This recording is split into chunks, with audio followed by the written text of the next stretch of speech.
You are tuned into The Daily now, kicking off July 31st, screening in Australian cinemas for 1 week only. It is a cinematic experience. It is a documentary called The First Hymn.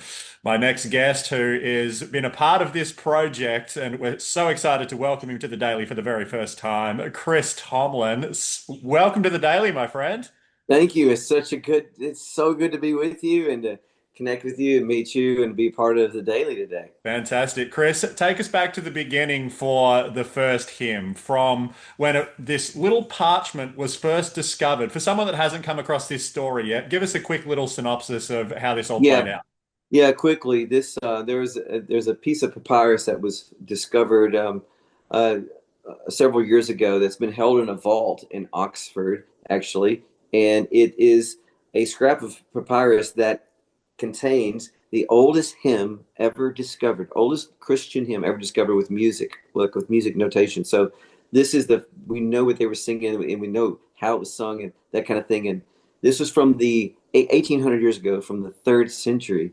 This would have been, few generations past the disciples, right? I mean, just down the line, and and powerful. And so, my buddy Ben Fielding came to me and said, through the theologian and historian John Dixon, an Aussie, he said, "Hey, would you guys would we be up for taking these words that have been discovered, and maybe bringing them up back to the church in today, and writing a new melody with these words?" And it's only a piece of the song was found, but we took those words, and every one of them, made sure every one of them were included, and put together this new song called "The First Hymn." But to think that this song dates back 1800 years ago to this early band of believers, right? Who This is the most persecuted time of the church, one of the most persecuted times of the church, and the thing most would have given their lives for their faith. And yet we know that when they would huddle together, this was a song that they were singing, and the words are so powerful. When you hear these words, they're beautiful, and they come from the third century. And I just think that's beautiful to think of. There's not a lot of music in this world, right? That generation after generation, you could say 1800 years ago, this is what was being sung. And that's powerful and it's insignificant. And so it's a privilege for me to be a part of that in a small way. When you were first spoken to about the privilege, as you say, to be able to reinterpret this small parchment to turn it into the song that you have done, I don't want to say did you feel the pressure, but was there a weight? Was there an expectation of wanting to do it justice? As you said, it had been here for centuries. You said it perfectly, Cam. Honestly, when I felt that immediately, I felt the weight, I felt the responsibility. I thought, should I be a part of this? Because I don't want to be part of the guy messing this up. And anyway, but then I thought, okay, let's do the very best we can to the Lord and and bring this alive, bring this back. And what a privilege, but what a responsibility, because there's some powerful things in this song that when we sing it today, it might be because we've had so much language of the faith for so long, we might be, oh, that's nice. But for that moment in time, that was revolutionary to what they were saying. For example, these are things that I learned through John, who shared this with us about this song. The last lyric that was on this piece of paper, it says, "To the only giver of all good gifts." And for us, it's like, okay, yeah, we've heard that phrase before. But what we learned was, in that day, in the third century, pagan worship, that when they would come to worship these Greek gods, or Zeus or whoever, they would come to worship these pagan gods. Their call to worship, the pagan call to worship, was to the giver of all good gifts. They would say this. And so for this band of believers to say, to end their song with "to the only giver of all good gifts" was quite significant in that moment. To us, it's just a nice thing to sing today, maybe. But for them, it was kind of life and death statement of like, no, there's only one. There's only one giver of all good gifts. There's only one God. And they were declaring this. And how amazing. And so there's so many little insights into this song that I learned. So the responsibility kept growing and growing the way it's like, oh wow, this is more than just like really nice lyrics, but this was a significant statement of faith in that time.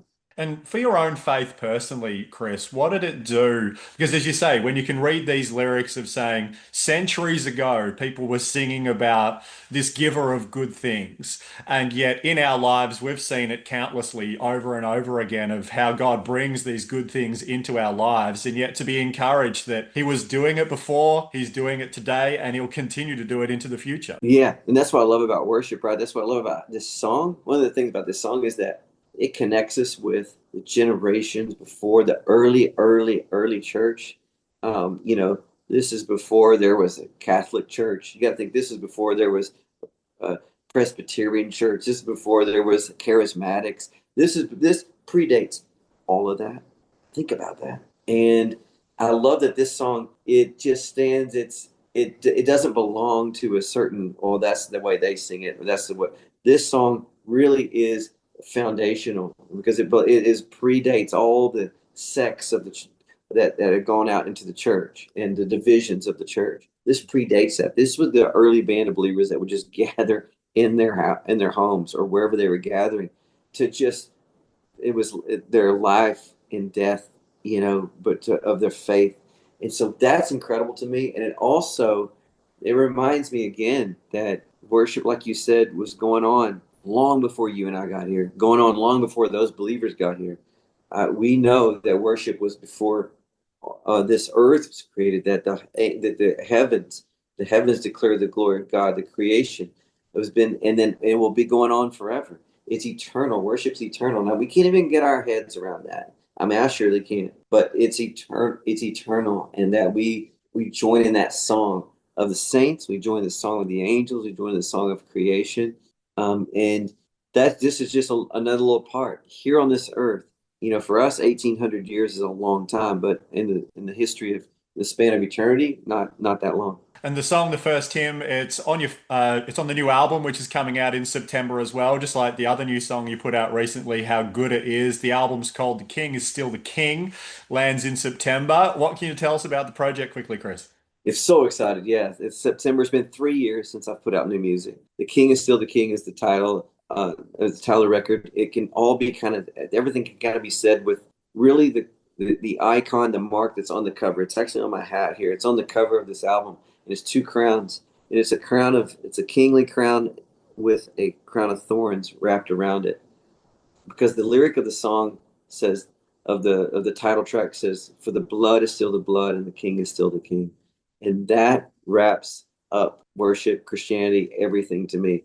When Jesus was on this earth, he wore a crown, and it was a crown of thorns. He chose that crown. He took that crown for us, for our forgiveness. There is no song, there is no church, there is no first hymn, there is nothing, there's no hope without what Jesus did for us. And yet today, he wears the crown of the King of Kings. And to remind ourselves that we belong to a greater kingdom. We've seen it on this earth. Kingdoms rise, kingdoms fall, and they always will. But he stands above all governments, above all galaxies, above all things. And his kingdom reigns forever. And so hopefully, that's what I just try to do with my songs is to remind people, to point people to that truth, to remind myself. I need to be reminded. Remind myself that I belong to something that's not just temporary, but is greater. And hopefully people will feel that in this new collection of songs will be reminded of that in different ways. You still have the same thrill hopping into the studio to be able to record, to write new music, to be able to release it. Does it still give you the same thrill as it did all those years ago throughout your career? Yeah, I love that. Thrill's a good word. I haven't used that word before, but it that's a perfect word for it because I do get that excitement that here we go, but I also carry the oh my gosh, I want to get this. I also carry the weight and responsibility and get it right. It's different. It's different than just trying to write a great country record or a pop record or hip hop. This is like you're really helping people with their relationship with God, and so I take that the great responsibility as well. But there's an amazing thrill to it and a privilege to it to do it all these years. It's almost 30 years for me now. I can't believe that, but what a privilege. So just to close. The first hymn hits Australian cinemas for 1 week only. It's a really short cinematic release from July 31st. Chris, why should someone head along and take a couple hours out to go and see this film? I hope they see it. I've seen it a couple times now.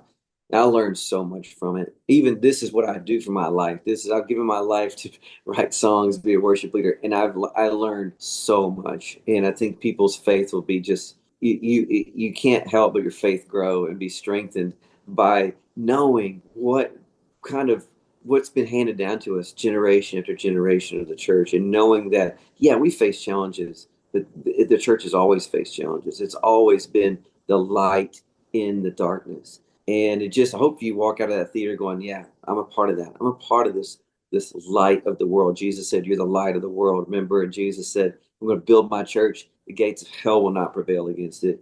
And here we are, all these generations and the ups and the downs. And yeah, Jesus' church continues to march on. And I hope that people feel that. That's what we're trying to say with this simple, simple song that we're a part of.